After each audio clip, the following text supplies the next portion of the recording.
se tudo que sempre lhe ensinaram a temer fosse, na verdade, sagrado? Muito antes da cruz, muito antes da espada, muito antes de alguém pronunciar a palavra Deus com autoridade, existia o dragão. Não aquele monstro das lendas medievais, não a fera que os heróis eram incitados a matar. O dragão era divino, feminino, o útero do mundo, a guardiã da ordem cósmica. Ela foi a primeira religião, antes do patriarcado, antes das doutrinas, antes do esquecimento. Parece absurdo? Então pergunte-se, por que o dragão é o único símbolo antigo demonizado em todas as culturas onde o sagrado feminino foi apagado? Por que ela se tornou um demônio enquanto seus algozes viraram santos? Que conhecimento foi enterrado com ela? E mais importante, que poder? Porque quando o dragão era sagrado, o feminino era soberano. As mulheres possuíam terras, voz, chama. A espiritualidade não era vertical. Ela espiralava. Não exigia obediência, convidava ao reencontro. E agora, enquanto o mundo se desfaz, algo ancestral começa a despertar no silêncio que o sustenta. Isso não é apenas história. É uma lembrança. Um mapa de volta a um tempo em que o divino não se sentava num trono, mas se enroscava entre as estrelas. Eu sou Vito. E este é o início do seu despertar. Muito antes de a linguagem dividir o mundo em substantivos e deuses, antes de impérios erguerem altares aos céus, a própria terra pulsava com um nome mais antigo que a memória: dragão. Ela não era desenhada com medo, mas com reverência. Não era descrita, era lembrada nas curvas dos rios, no espiral das galáxias, no ritmo do útero. As pessoas não precisavam de livros. Elas tinham corpos. Tinham a terra. E em ambos sentiam sua presença, enroscada, respirando, criando. Ela não era mito. Era mãe. Em todos os continentes, culturas e milênios, sua forma emergia com uma semelhança impressionante. Na China, dançava entre as nuvens, trazendo chuva e equilíbrio. Na África, a serpente do arco-íris moldava rios e destinos. Na Mesopotâmia, Tiamat deu à luz o mundo e foi despedaçada quando o patriarcado precisou de uma nova origem. Até nas ilhas da Polinésia, ela brilhava sob as ondas, protetora e portal. Nenhum desses povos a via como monstro. Eles a viam como memória viva. Ela era o padrão, o pulso, a inteligência que gera e desgera. E qual era sua mensagem? Que a vida não é uma guerra a ser vencida, mas um ritmo a ser reencontrado. Seu espiral não era caos. Era o código. Os primeiros templos não eram torres, mas cavernas em forma de útero.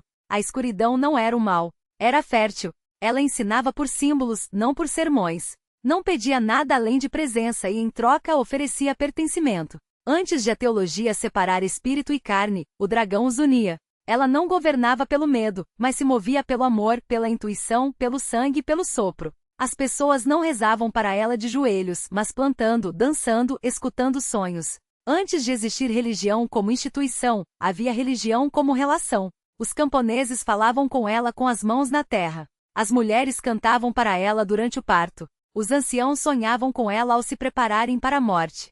Ela não estava acima, estava dentro. E nessa presença não havia intermediários, dogmas, apenas o profundo saber de que viemos do mesmo sopro das estrelas. E ela era sua guardiã. Hoje isso pode soar como poesia ou folclore. Talvez seja apenas porque desaprendemos a ouvir com o corpo. E se o dragão nunca tivesse partido? E se ela apenas tivesse mudado de nome? A energia que se enrosca na base da sua coluna, que arde quando você cria, que sussurra quando você silencia, é ela. Alguns chamam de Kundalini, outros de Chi, outros de Ruás, ou força vital. O nome não importa. O que importa é a memória. Porque ela não pede adoração, pede que seja sentida, vivida. Ela nunca foi um deus a ser obedecido, mas um ritmo a ser dançado. E nesse ritmo, a primeira religião não era um comando, mas uma comunhão, um batimento que acompanhava as luas, um saber que não precisava de validação. O dragão não punia, transformava. Não envergonhava, despertava. E essa talvez seja a razão mais profunda pela qual sua história foi enterrada. Porque sistemas construídos no medo não conseguem controlar quem se lembra de como espiralar. Quem sente seus olhos de novo nos ossos não busca salvação, mas reconquista a soberania, não sobre os outros, mas sobre si mesmo. Nos mitos antigos, o dragão não cuspia fogo para destruir, mas para iluminar. Suas chamas nunca foram armas, mas revelações. Ela era a guardiã do espiral, aquele símbolo sagrado da consciência se desdobrando no tempo, não como uma escada a ser escalada, mas como uma dança entre dimensões. Sua presença marcava o lugar onde a verdade habitava, não em doutrinas, mas na experiência direta. O espiral que ela protegia não apontava para o céu, mas se curvava para dentro, em direção à alma. Ela não era uma professora atrás de um púlpito, distribuindo sabedoria pré-aprovada como manuais. Não, ela era muito mais perigosa e muito mais sagrada. Testava quem a procurava. Exigia transformação, não informação. Ninguém se aproximava dela e permanecia o mesmo. As histórias antigas, mal compreendidas pela mente moderna, não falavam de heróis que a matavam, mas de quem sobrevivia ao seu olhar. Encarar o dragão era encarar a si mesmo sem máscaras. Ela era o espelho do seu devir, e quem percorria seu espiral emergia iniciado ou não emergia. Dos Andes aos templos da Índia, das terras celtas aos caminhos dos sonhos aborígenes, espirais entalhados em pedra e osso marcavam entradas, não apenas para cavernas, mas para mistérios. Não eram lugares para os curiosos, eram santuários para os prontos. O espiral significava o início de uma descida interior, o sagrado desvendamento. O dragão era a sentinela dos limiares, o ponto onde o conhecimento externo termina e o saber interno começa. Ela guardava o espaço liminar entre o que se pode medir e o que se deve sentir. Ela não protegia ouro, protegia fogo, o tipo que queima ilusões. Enquanto o mundo moderno exalta fatos e números, ignora a sabedoria silenciosa do espiral. Somos ensinados a memorizar, performar, competir. Mas o dragão ensina por sonhos que não nos deixam, sinais que se repetem até que prestemos atenção, símbolos que não fazem sentido, até que de repente fazem. Ela fala em enigmas, não em regras. Suas lições fluem como água, irrompem como tempestades, assentam-se como névoa. Em sua presença, a sabedoria não é um produto, é um processo. Não diz o que fazer, ensina a ver. Imagine isto, a entrada de uma caverna ancestral, um espiral gravado logo acima do limiar. Você avança, coração acelerado, sem saber o que encontrará. Mas segue mesmo assim. A cada passo, algo se desfaz, uma crença, uma expectativa, um medo. Quanto mais fundo caminha, menos carrega até que reste apenas o que é real. Nesse caminho em espiral, você não coleciona verdades.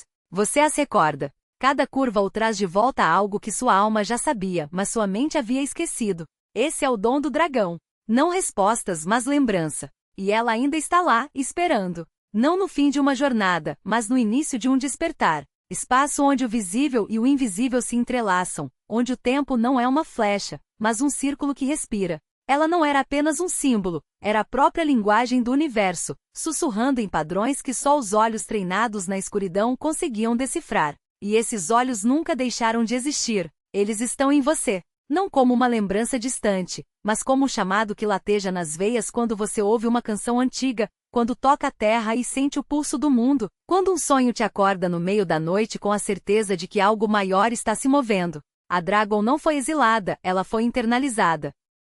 Sua voz se tornou o instinto que te faz parar antes de cruzar uma rua, o arrepio na nuca quando algo não está certo, o fogo que queima no peito quando te dizem que você não pode, que não deve, que não é suficiente. Ela é a parte de você que se recusa a ser domesticada. Eles tentaram te convencer de que o sagrado era algo externo, algo a ser conquistado, possuído, controlado. Mas a Dragon sempre soube a verdade, o sagrado não está lá fora. Ele está em você, no modo como seus ossos vibram com a música, no jeito como suas lágrimas sabem exatamente quando cair, na maneira como seu corpo se curva para abraçar ou se ergue para resistir. Você não precisa buscá-lo, ele já está aqui, tecendo sua história nos fios invisíveis que conectam cada respiração sua ao primeiro suspiro do mundo. Mas o mundo esqueceu como escutar. Esqueceu que a sabedoria não vem de livros ou dogmas, mas do silêncio entre as palavras, do espaço entre os batimentos do coração, do vazio que precede a criação. Esqueceu que o poder não é uma espada, mas um espelho, que quanto mais você tenta dominar, mais se perde. A Dragon não luta contra o sistema. Ela o dissolve. Não com força, mas com presença. Não com violência, mas com a quietude de quem sabe que o tempo é seu aliado. E agora, o tempo está virando. Você sente. O ar está mais denso, carregado de presságios. As velhas estruturas rangem, as torres balançam, e nas rachaduras, algo antigo começa a emergir. Não é um retorno ao passado. É um despertar do que sempre esteve aqui. As mulheres que foram queimadas como bruxas estão voltando como cientistas, artistas, curandeiras, mães que ensinam suas filhas a ouvir o próprio sangue. Os homens que foram ensinados a temer a vulnerabilidade estão redescobrindo a força de chorar. As crianças que nascem agora já trazem a memória no olhar. Elas não precisam ser ensinadas a sentir, porque nunca deixaram de saber. A Dragon não precisa de um trono para governar. Ela governa do chão, das raízes, do útero da terra. Seu reino não é feito de ouro, mas de ciclos de sementes que se transformam em árvores, de luas que crescem e minguam, de corpos que sangram e renascem. Ela não exige adoração. Ela oferece uma escolha. Você vai continuar seguindo o caminho reto, ou vai se permitir girar, cair, se perder no espiral até encontrar o centro? Porque no centro não há respostas. Há apenas você inteiro nu, livre. E a Dragon sorrindo, porque sempre soube que você voltaria. A dragona não era unidade por acaso. Ela era a costura que a mente moderna rasgou ao insistir em separar espírito e matéria como se fossem inimigos jurados. Mas eles nunca foram.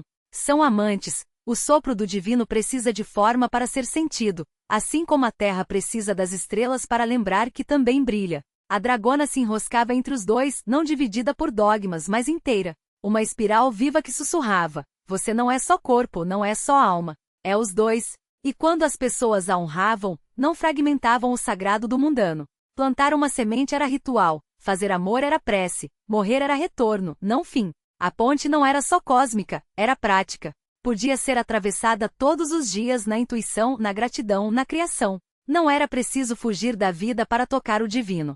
Era preciso encarná-lo. É aí que a espiral volta a importar. Ela se move pela dualidade sem se prender, masculino e feminino, luz e sombra, ação e quietude. A dragona nos mostra como segurar opostos sem quebrar, como yin e yang, mas mais antiga, mais selvagem, intocada. Ela murmura: você não precisa escolher lados. Precisa se tornar o todo. Por isso não é símbolo de divisão, mas de integração. Um Ouroboros eterno devorando a própria cauda, lembrando que tudo retorna, que a ferida é também útero, que a queda é também voo. E que o que chamamos de separado só o é porque esquecemos como ver. Quando a dragona se enrosca em seu ser, o véu se ergue, a parede se dissolve, e a ponte volta a ser visível.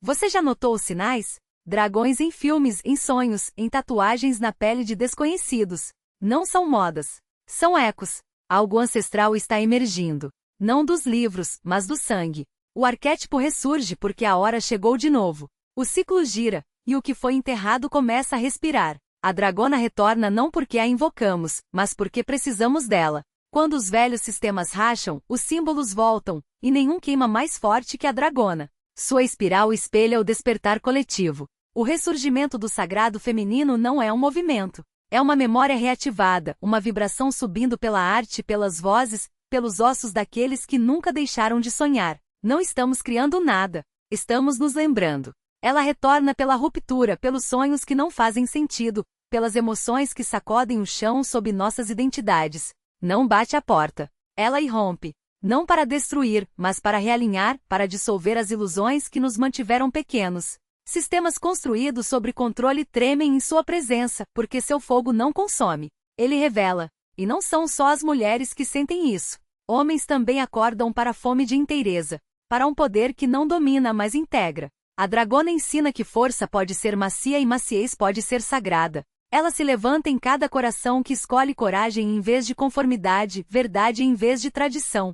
Seu retorno não é barulhento. É inevitável. Olha ao redor. A espiral está em toda parte de novo, no interesse crescente pela sabedoria antiga, no colapso de crenças rígidas, no desejo de curar não só o corpo, mas a alma. A dragona não volta como mito. Volta como remédio. E quem sente seu movimento por dentro sabe que isso não é fantasia. É uma frequência. E está acelerando porque toda vez que um ciclo termina, algo ancestral desperta. Desta vez vem com asas. Você não precisa escavar templos antigos para encontrar a religião original. Ela já está dentro de você. No jeito como sua coluna se enrosca quando respira fundo. Nos sonhos que trazem símbolos que nunca aprendeu. No instinto de confiar nas entranhas quando a lógica falha. A dragona sagrada nunca se foi. Ela só se mudou para suas células, seu silêncio, sua alma.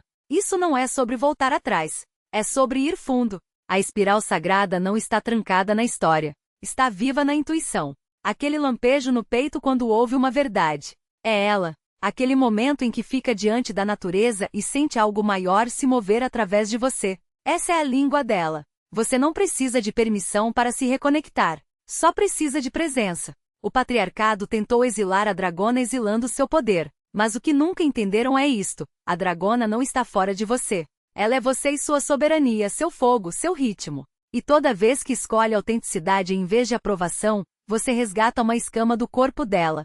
Toda vez que fala sua verdade, você a desperta do sono.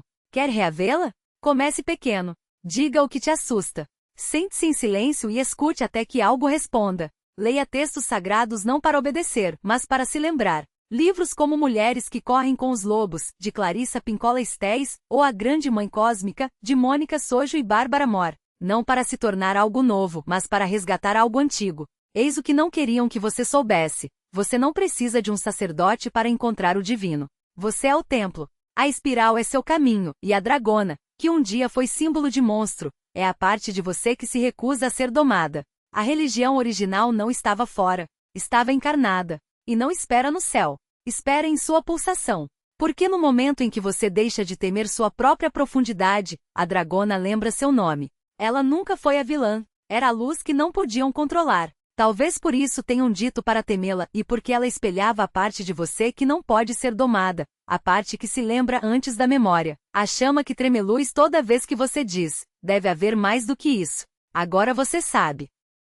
A religião original não era um livro, uma regra ou um trono. Era respiro. Era corpo. Era equilíbrio. E vive dentro de você, enroscada como uma espiral, esperando que pare de pedir desculpas por seu fogo. A pergunta não é mais a dragona voltará? A pergunta é, você voltará? Honrará o que se agita dentro quando as velhas histórias deixarem de fazer sentido? Escutará o silêncio que pulsa mais alto que sermões? Reivindicará a luz que um dia o coroou soberano? Se esta mensagem mexeu com algo ancestral em seus ossos, compartilhe. Deixe um comentário. Diga aos outros que não estão sozinhos em sua lembrança. Ative o sino e continue caminhando conosco por este caminho em espiral. Eu sou Vita, e está em minha contribuição. Para entender mais sobre raios cósmicos e conhecimentos esotéricos ocultos, acesse o link no primeiro comentário fixado. Descubra também as 11 chaves da ressonância, 11 mantras sagrados que despertam o silêncio dentro de você.